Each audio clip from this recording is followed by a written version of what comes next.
Hi, everybody. Welcome back to the Mental Health Corner. My name is Rachel, and today we're going to be talking about narcissists and how they don't want to work.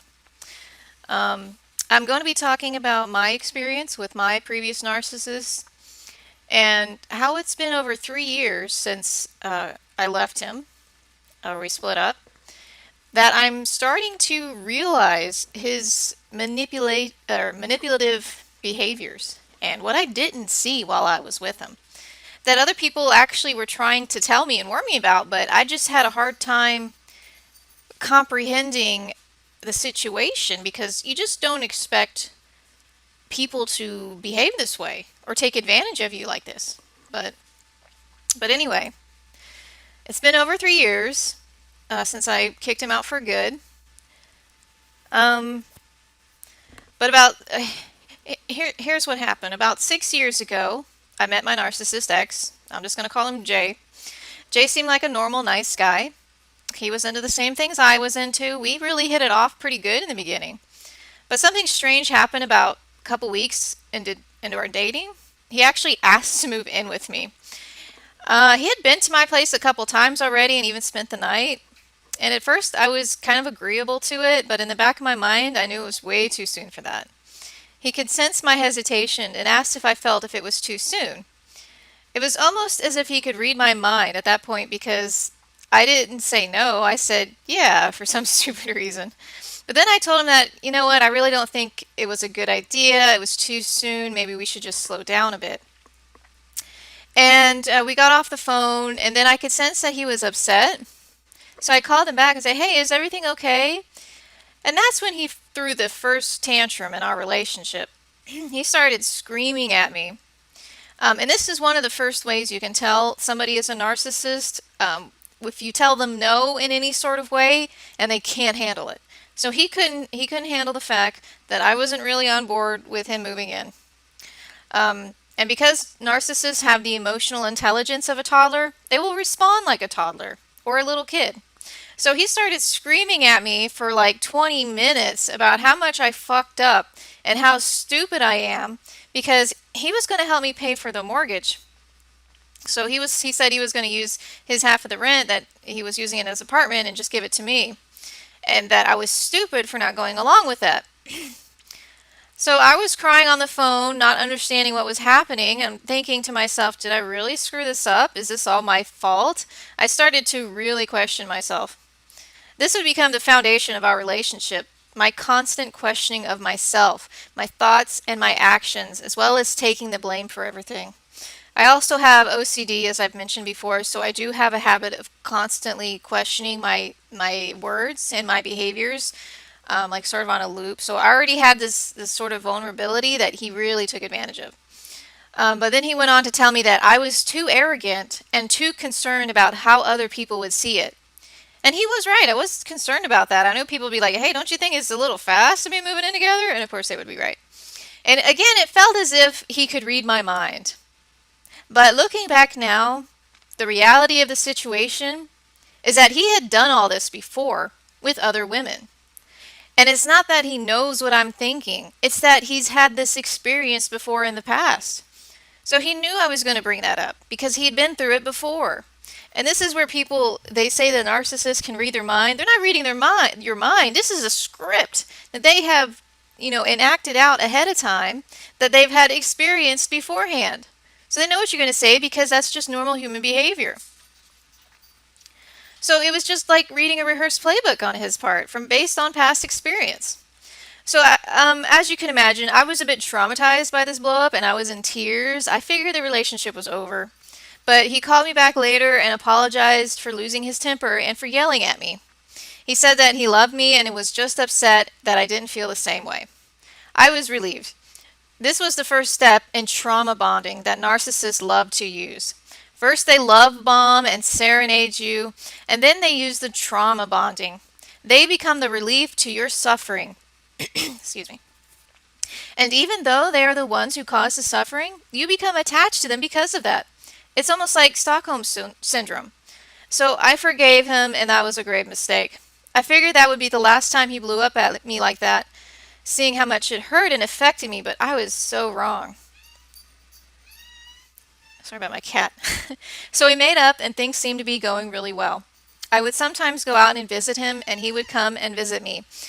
We didn't really have many issues, except that I noticed he was always telling me how to do things.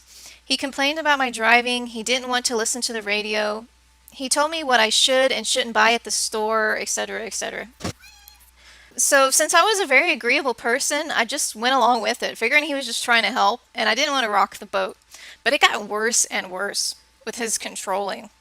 He was staying at my place a lot more, and he seemed to really take issue with the way I cleaned, the way I brushed my teeth, the way I took a shower, just silly, stupid things that people normally don't care about that he took issue with. And when I tried him that it doesn't really matter how I brush my teeth or wash my toothbrush or something ridiculous like that, he would start lecturing me as if he were my mother or father. So I usually just ended up caving just to avoid his lecturing, which was something that a lot of people in narcissistic relationships do. They just cave because they just don't want to hear any more of it. They just don't want the screaming, the tantrums, the lecturing, and whatever. But that's a constant thing that goes on in the relationships. So after about just like 3 weeks or so of dating, he got fired from his job because he was late. Or at least he said he was late.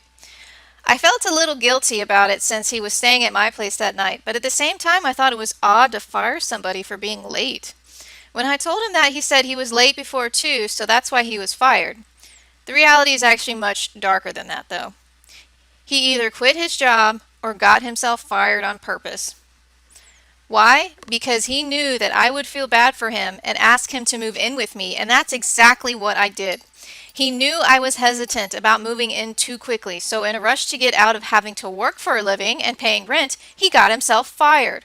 He never intended to help me pay for my monthly mortgage bill at all and never would during our entire relationship. It was all lies from the beginning. It's sick, and I just now realized that after all of these years, what he did. It has taken all this time to fully process the hellish experience I went through with Jay. I'm finally putting all the pieces together and seeing the full picture of this evil, demented, and demonic entity that I lived with for 3 years. It's hard to think that someone would purposely get themselves fired just so they don't have to work, but narcissists are incredibly lazy people who like to take advantage of others when they can. They are obsessed with making easy money and don't want to have to work for it due to their exaggerated sense of entitlement. I noticed this when he tried to get me on starting a fraudulent nonprofit organization for money. He said we would take the donations but not do anything and nobody would be the wiser. That would be illegal, I told him, but he didn't care. And oh, he wanted me to start it, so it'd be in my name.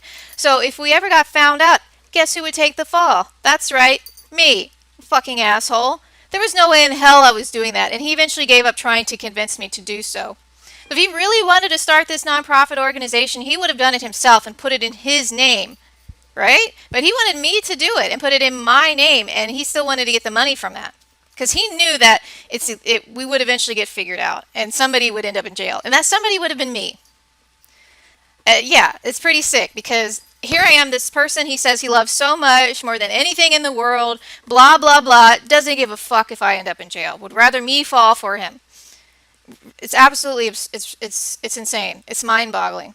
And the reason I now realize that he got himself fired or quit is because during the 3 years we were together, he didn't work, like, at all.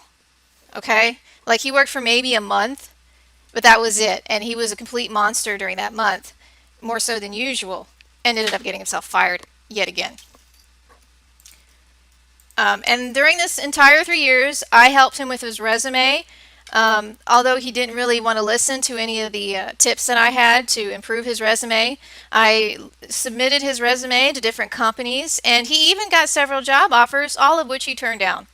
And the job offers that he got from out of state, he tried to talk me into moving out of state with him, which I'm so glad I didn't do, because guess what would happen? I would have been isolated even more so than normal. I would have been away from all of my friends and family, which is what the narcissists want to do. They want to get you to move away, to get away from your support group, your family, your friends, so they can abuse you even more. And he would have ended up losing his job. So I told him, if you're going to move to California or whatever, get yourself established first, Make sure you got a place to stay, that you're working for a few months, because I don't want to end up in a situation where you in another job and you're fired again and we're out there with nothing. That never happened because that's not what his intention was. He was hoping I didn't see through all that bullshit and that I would just drop everything and move with him, which is not going to happen. I'm not that stupid.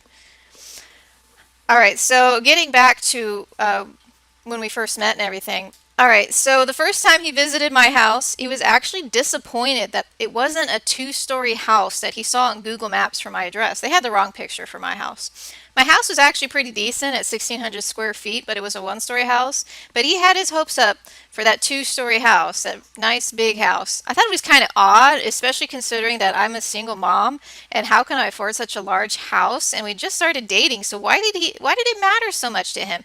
There was so much disappointment in his voice and in his face when he was telling me about, oh, I thought your house was this house, like my house was like nothing or something. It was weird. And he lived in a small apartment himself. And I was thinking at the time that maybe he's just used to rich people or something. I don't know. But the actual case was that he was scoping out his new home and hoping to be living in a lap of luxury while not having to work. That was the reality of the situation. He was hoping I lived in this big fancy house. He could drop his job. He could move out of his apartment and live in this nice big fancy house to brag about, or just to live in nice luxury. Whatever. During the 3 years we were together, he didn't have a job, like I said. Um, but anyway, like his anger from having to work for a month, I thought it was because he had to drive so far to see me because he did work in another city. But when I talked to somebody else about it, they said, you know what, I think he was just angry because he had to work and didn't want to work. Then that was true. He was angry that and resentful that he had to work and he didn't want to work. But he really had me for a loop. He really fooled me into thinking he was a hardworking person and that everybody was just out against him and that he was always getting fired because he was bringing up, good things, and people were just arguing with him when reality was the other way around. He's a very hard to get along with person. And I noticed that pretty quickly in our relationship. And I try to tell him that, like, you just don't get along with people very well. Maybe that's the problem. But no, it's everybody else's fault. It's the manager's fault. Blah, blah, blah, blah, blah.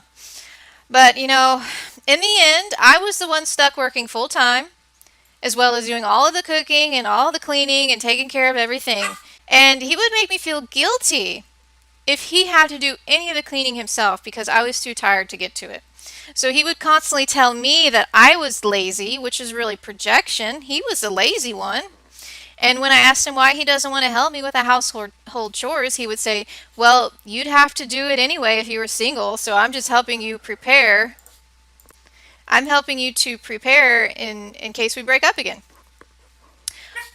I tell you what, I never felt more alone in a relationship than I did in that one. I oftentimes forgot that I was even in a relationship. I felt like I was an employee constantly having to deal with an irate and irrational customer who didn't seem to understand that I can't accept their coupon or something. There were times I even found myself saying, "How can I help you?" to him when he approached me, like a customer service representative, because that's what it always felt like when I was with him. Like I was constantly walking on eggshells, just knowing that I would do something at some point to set off a tantrum or get lectured on something completely ridiculous. This is just one of the example of the lengths a narcissist will go to manipulate and deceive and use you.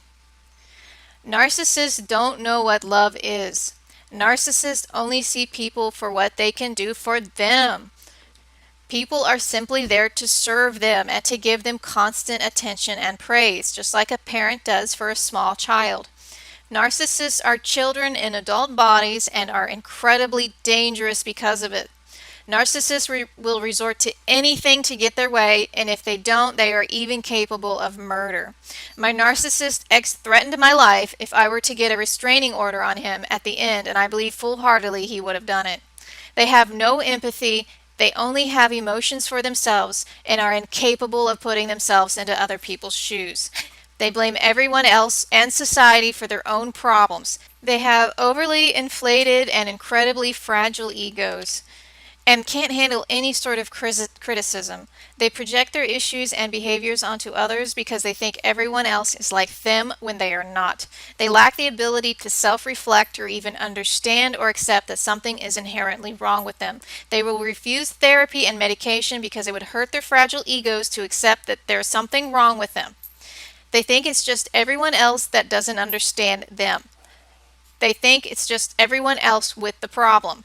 They think it is them against the world. If you were to tell a narcissist that they are narcissists, they would lack the ability to understand that because, again, that would hurt their incredibly fragile ego. Or, as we would say, it will cause them incredible narcissistic injury to accept something is wrong with them. So this is Rachel. This has been the Mental Health Corner. I hope you enjoyed this video. Please give it a thumbs up and subscribe if you like for more videos on this subject. Thank you.